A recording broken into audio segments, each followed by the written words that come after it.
I want to take you now to the UK, where we're joined, of course, regally enough, by GB News host, Daily Mail columnist Dan Wootton. Dan, welcome to the program. I want to start with the migrant situation you're going through over there.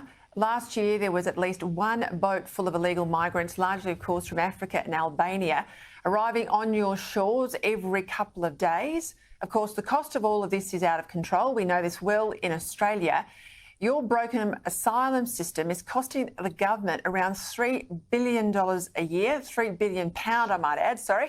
And that is £6 million a day on hotel bills to house all of these people. We know too, and we had the issue again, I'll say, in Australia until we stopped the boats, of people drowning as they attempt to cross the channel. Give us a sense of where the British people are at on this issue. Absolutely furious, Peter. The Prime Minister Rishi Sunak has made one of his five pledges to the British people to change the laws to stop the boats. Now, that has spectacularly failed. The Conservative Party has been on notice over this issue for some time. I declared it a national emergency in 2021. That was before the numbers skyrocketed to over 40,000 a year. The Home Secretary herself, Suella Braverman, has said that there is an invasion of our southern border. I agree. But just last week, the courts, the left-wing, highly politicised British courts, dealt a hammer blow to Rishi Sunak's idea of a deportation scheme to Rwanda by declaring that country to be unsafe. Now, there are things that could be done, Peter. Your former boss, Tony Abbott, of course, successfully stopped the boats by providing a deterrent.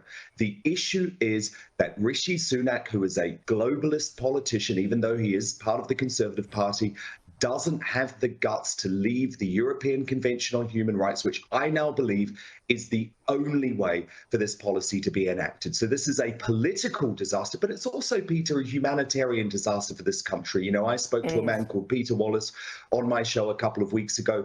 His son murdered, stabbed to death in Bournemouth by an illegal immigrant, Peter, who was led in the country despite being a double murderer himself.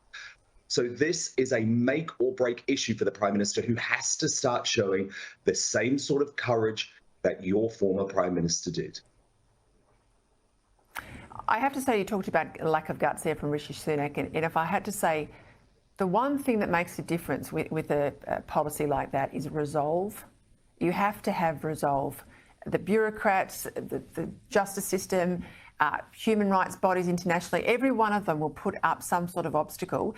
And if you have resolve, you'll go over the top of that obstacle. You'll find another way. You will be absolutely determined that you decide who runs your country and, you know, polices your borders.